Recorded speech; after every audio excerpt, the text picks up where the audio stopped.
यहाँ आपसे बोला गया है कि दो संख्याओं का योग 46 है, दो संख्याओं का योग 46 है और उनका जो अंतर है यानी डिफरेंस है वो 14 है। तो बड़ी संख्या आपको निकालनी है। तो बड़ी संख्या कैसे निकालेंगे बताइएगा कमेंट करके। बड़ी संख्या कैसे निकालेंगे? तो देखो ध्यान से, अब यहाँ पर क्या है, दो संख्या दी है, तो मान लो भैया एक एक्स है एक वाई है। पहले आप एक बेसिक से समझ लो, फिर देखो हम कैसे करेंगे इसका तरीके से। पहले देखो बेसिक से जब हम करेंगे, यहाँ बेसिक से करते हैं तो देखो एक संख्या आपकी एक्स हो गई, दूसरी वाई हो गई। मान लो एक्स बड़ी है और वाई छोटी है और इनका योग क्या दिया है, योग आपको दिया है 46 यानी 46 और इनका जो अंतर है, अंतर कितना दिया है, 14 दिया है। अब आप इनको हल करोगे तब जाके वैल्यू निकलेगी, लेकिन मैं आपको डायरेक्ट ही निकालने बताऊंगा। अब ध्यान से देखो डायरेक्ट कैसे करते हैं।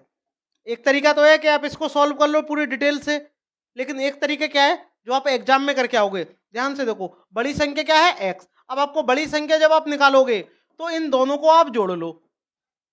दोनों को जोड़ेंगे कितना होगा, दोनों को जोड़ो कितने हो गए, 46 और 14 कितने हो गए, 60 हो गए। और 60 में जब आप 2 का भाग दे दोगे तो आपकी बड़ी संख्या आ जाएगी डायरेक्ट 30, यानी x की वैल्यू 30। अब y की वैल्यू निकालेंगे छोटी संख्या की, तो इसमें से इसको घटा दो, दोनों का अंतर ले लो और दोनों का यहाँ अंतर कितना आएगा कमेंट करके बताइएगा, कितना आएगा 32। और 32 में जब आप 2 से भाग दोगे तो इसका अंतर कितना आएगा 16। तो x की वैल्यू कितनी हो जाएगी, 30 हो जाएगी और y की वैल्यू 16 हो जाएगी। अगर आपको तरीका पसंद आया है तो भाई एक लाइक जरूर कर दीजिएगा।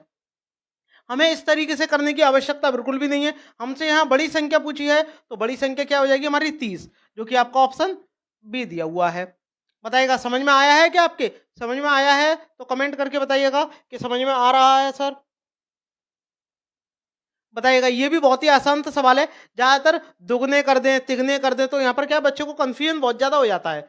देखिएगा यहाँ आपसे बोला गया है कि दो संख्याओं का योग, योग का मतलब क्या होता है, प्लस करना होता है, ठीक है। और उनका अंतर, अंतर का मतलब क्या होता है, माइनस करना होता है। योग का मतलब प्लस, अंतर का मतलब माइनस होता है। अब दो संख्या आप मान लो, अब भाई दो संख्या चलो कोई बात नहीं मान ले रहे हैं, और आगे और भी आपसे बोला गया है कि अंतर का दो गुना है, ठीक है, अंतर का दो गुना है। यदि छोटी संख्या 10 है तो मान लो एक संख्या मान लो x बड़ी है और 10 क्या है, छोटी संख्या है, ठीक है, इस तरीके से मान लो। तो इनका जो योग है यानी x प्लस 10 है वो दोगुने के बराबर है, किसके दोगुने के, इनके अंतर के दोगुने के, यानी x माइनस 10 के बराबर है। इसको आप सॉल्व करके x की वैल्यू निकाल दो, वही आपका आंसर आ जाएगा। तो जब आप यहाँ पे इसको सॉल्व करोगे क्या आ जाएगा, x प्लस 10 आपका होगा यहाँ, ये आपका 2x माइनस 20 आपका हो जाएगा, यही होगा। ये 20 इधर आके जुड़ जाएगा और ये उधर जाके घट जाएगा, यानी 10 प्लस का 20 इधर हो जाएंगे और इधर 2x माइनस एक्स, यानी x की वैल्यू मेरे भाई कितनी आ जाएगी आपकी, 30 आ जाएगी, ठीक है, जो कि आपका ऑप्शन बी दिया हुआ है। कमेंट करके बताइएगा क्या आपके समझ में आया है। आपसे यहाँ पर बड़ी संख्या पूछी थी, ठीक है, और जबकि छोटी संख्या आपको दी हुई थी तो मैंने x को बड़ी मान ली और 10 को क्या मान लिया, छोटा मान लिया, ठीक है। लाइक करते रहिएगा अगर आप